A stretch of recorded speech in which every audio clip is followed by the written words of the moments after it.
And your new Nemesis Heavyweight Champion as of last night's global warning, just to be sniped by Chris Edwards after the fact. Fuck that guy. Hello, I'm Jake Taylor, and it's time for another episode of Music of the Week. This is for the music that was released not this past Friday, but the Friday before that. I've got about 6 albums to go through, so yeah, I'm not going to waste a lot of time. We're going to go through them, give them each all their grades, and move on with our lives after it's done. Let's go. Luckily, we start off with a really good one, Band-Maid with Unseen World. Now, I first heard of these a few years ago. I listened to their previous album, Conqueror, in 2019, because that's when it came out. I thought it was alright. I wasn't the biggest fan of it. I thought it was good, but I think Unseen World is absolutely phenomenal. Tops it in pretty much every way. I'm giving it, no joke, an A+.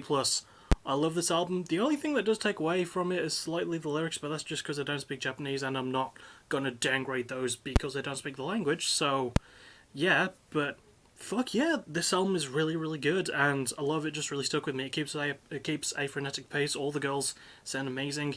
The instrumental work, the solos are fantastic. Honestly, seek this one out for yourself. It is legit a prospect for my favourites of 2021. It could be in the top 20 at least. I'm guaranteeing that much. It could be. Next is Dread Sovereign with Alchemical Warfare. These are a death sort of group, death metal group, and you know I give quite a lot of those in this channel, it seems, for this series in particular. So I don't know which number album this is. It might be a debut. It might be a little ways along. Still fairly enjoyable. Giving it a B+. I feel like one of the main issues I have with this album is that a few of the songs cut off a bit too early, or some of them just like stretch out a lot longer than they need to be. There is a slightly inconsistent thing going on, but at least it tries to have a concept, and at least a lot of the work that goes into it is really, really good.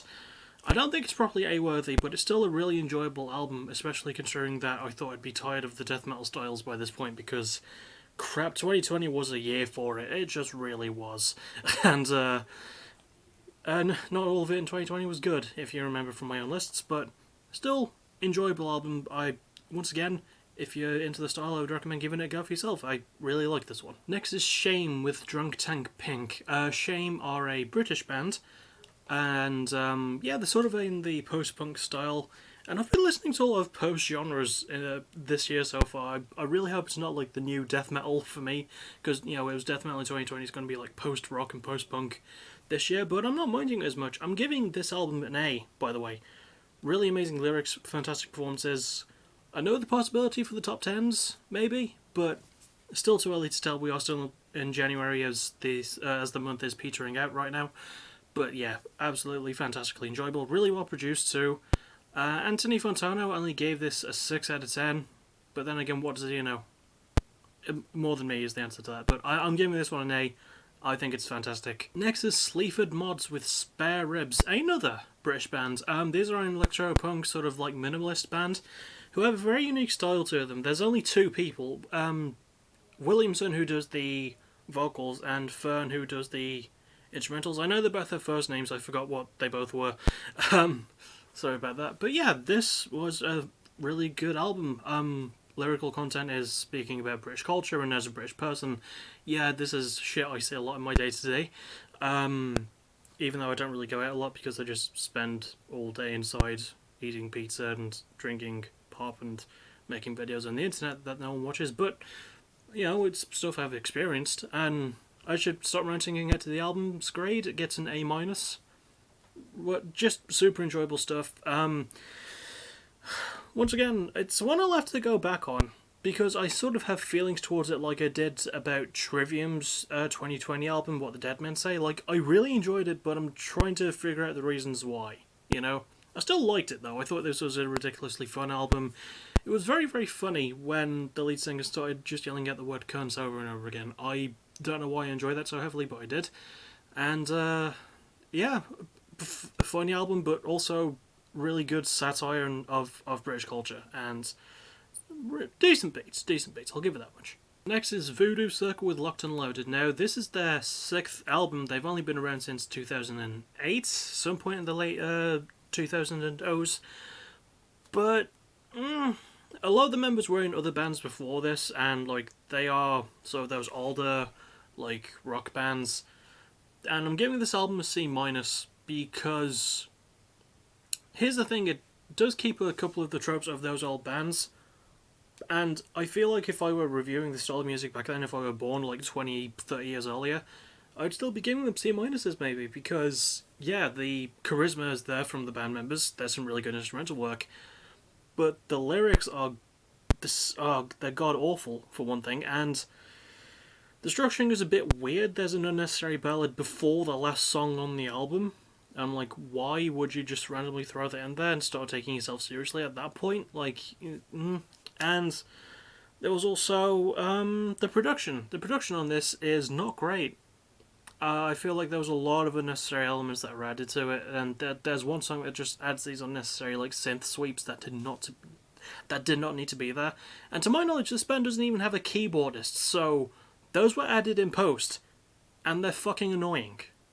But I'm only giving it a C minus because, as I said, the charisma and the really good instrumental work does prevent it from getting a much lower grade. I feel like if I didn't take those into account, it would be in the D's, but it just barely gets a C minus. Barely. And unlike the last couple of episodes, I wish I could say we're ending on a high note. You-Me at 6 with Sucker Punch. Now, You-Me at 6 are a band I've been familiar with for a long time, and I didn't initially take to them. I know that they got really good for their third album, Sinners Never Sleep, but this is my first full album in listening to them, and it gets a C. Okay, so there's a music reviewer I watch who I'm a big fan of called Crash Thompson, and he, in 2018, started using the phrase the Imagine Dragon, like a band who's been bitten by the Imagine Dragons style, and has started putting out generic, boring-ass electro-alternative rock, and that's what You-Me at 6 did. The weird thing is, though, I got into this album because I randomly heard their song Beautiful Way as like an ad for something I was like watching on YouTube, and I thought that song was a fucking banger. It's easily my favourite song on this album.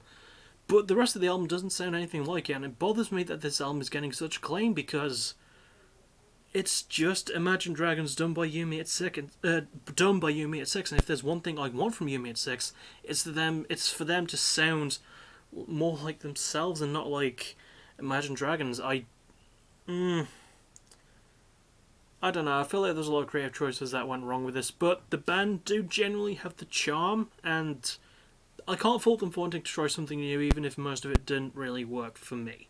So, yeah, once again, that's why it doesn't get a lower grade. I feel like there was a lot that could have gone better, and at least some of the lyrics are, like, positive. You know, a bit like a look at the inner human, like, psyche and, like, mental health and things like that. So I can give it praise for that. And Josh Franceschi is still a good singer when he's not being compressed to fuck by the production on this album.